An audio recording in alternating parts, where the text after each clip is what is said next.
Can we do greater things than Jeshua, like he said? Hey guys, it's John here in the studio on a beautiful day today. It's 52 degrees outside, and it's it's January, and it's crazy. But I wanted to hop on and respond to this beautiful comment here because it's an interesting comment. Because there's perceptions in here that I think hinder people from actually stepping into their power fully. So let me just read the comment, and we'll dive in. So, John, I always felt the reason Jeshua or any other of our enlightened masters were able to reach the level of awareness and enlightenment was due to their time in meditation and fasting away from others. It seems they all had lengthy bouts of this in time alone. I've often joked with my wife that Jeshua and Buddha didn't have to deal with occupations, bills, children's running around, causing chaos. No wonder they had gotten further from everyone else. Second question, do you not believe that our goal should be to reach that level of these guys? If we are just living in love without progression, then greater things than he did, we are probably not going to be able to do. I love your perception of this, but there's several things that I think are hindering you. Number one, you've kind of put Jeshua and Buddha on a pedestal. They don't want to be on pedestals, neither one of them. They both believe they found their awareness, so in my opinion. Jeshua, definitely, that was his teaching. His teaching was, he was no different from you. I'm the Son of Man, not the Son of God. So to put him on a pedestal like that is your belief, your perception that they are greater than you. And that in itself determines whether you're going to be able to be one with them. Because if you have them on a pedestal, you have literally created a situation where you can't be equal with them because they are on a pedestal. And so that in itself is stopping. The next part you talk about is the meditation and fasting away from others. Now, I will tell you, from my own personal perspective, I'm a highly empathic person, and I have a hard time going out in crowds. I have a hard time. I get very exhausted when I go out sometimes, mainly because of the fact that I feel all that stress and that anxiety. And so sometimes I really love being alone. COVID was really good for me. I mean, I got a chance to be alone for 2 years almost, right?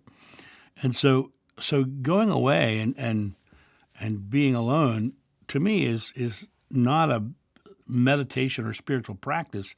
It's a chance to exhale. It's a chance to go, oh, God, I can just be me, right? Now, that is my definition of meditation, is releasing the world and just coming back to that place of relaxation, feeling good. Fasting, to me, was, it is very much a spiritual practice that people did follow. I fast once a year, but I only do it for my own body health. It has nothing to do with spiritual practice.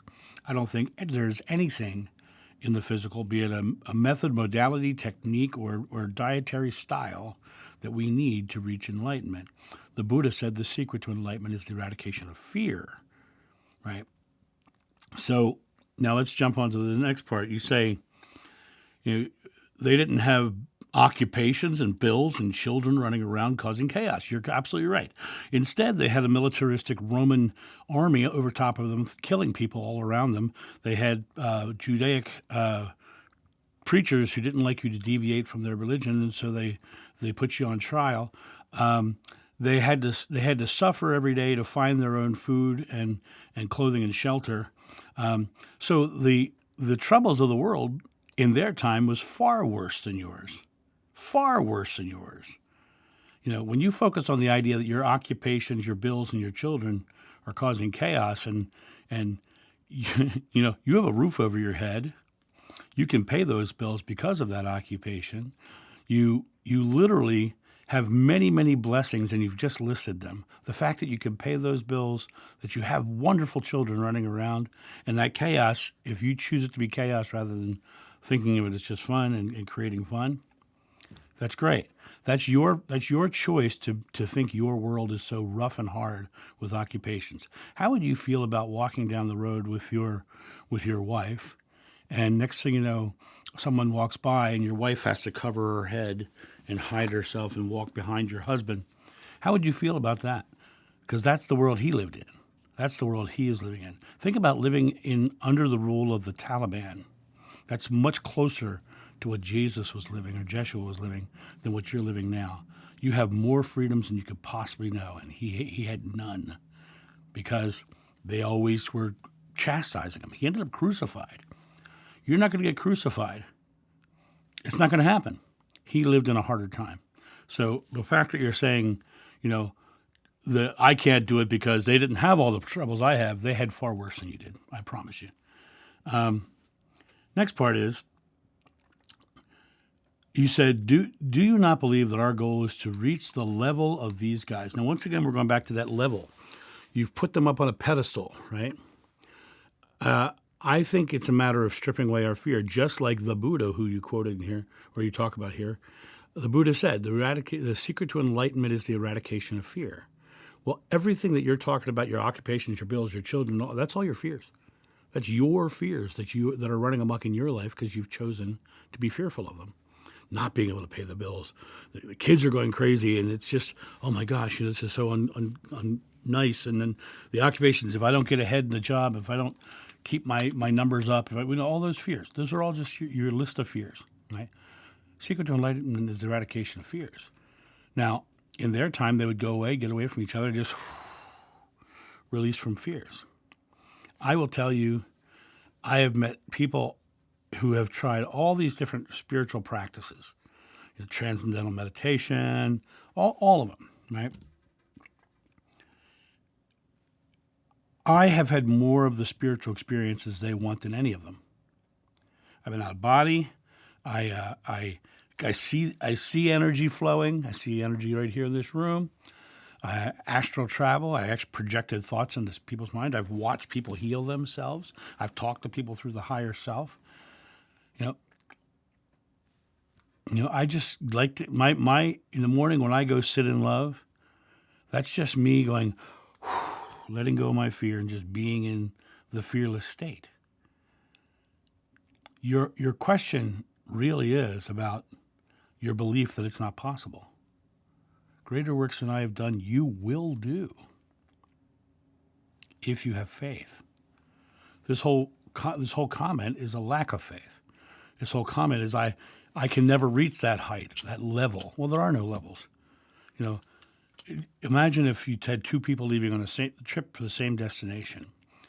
One person left 2 hours before the other one, right? And so he's 2 hours further down the road.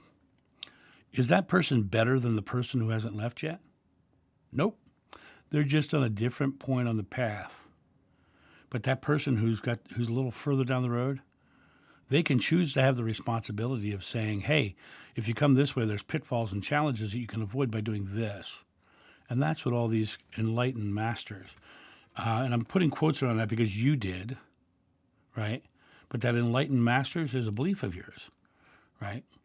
Jeshua would never want to be called a master because he didn't believe in that. He believed in equality.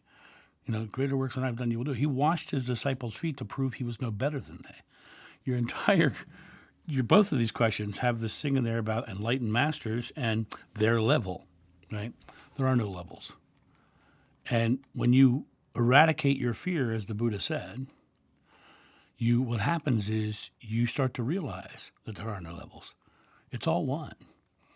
It's more like being in a room that's made of pure love, and right beside you is a fog machine, and you can crank that fog up as much as you want and not see the room, or you can crank that fog down and see all the pure love. But that fog machine is the fog machine of fear, and your hand is on the knob. So you're the one who has to say, no, I'm turning it down. I am shutting it off. I'm coming back to that place of fearlessness.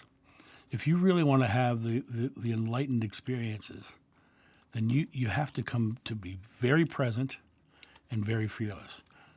The other part of this is that a lot of those beliefs you have come from interpretations of ancient books from a time 2,000 and in many cases 5,000 years ago.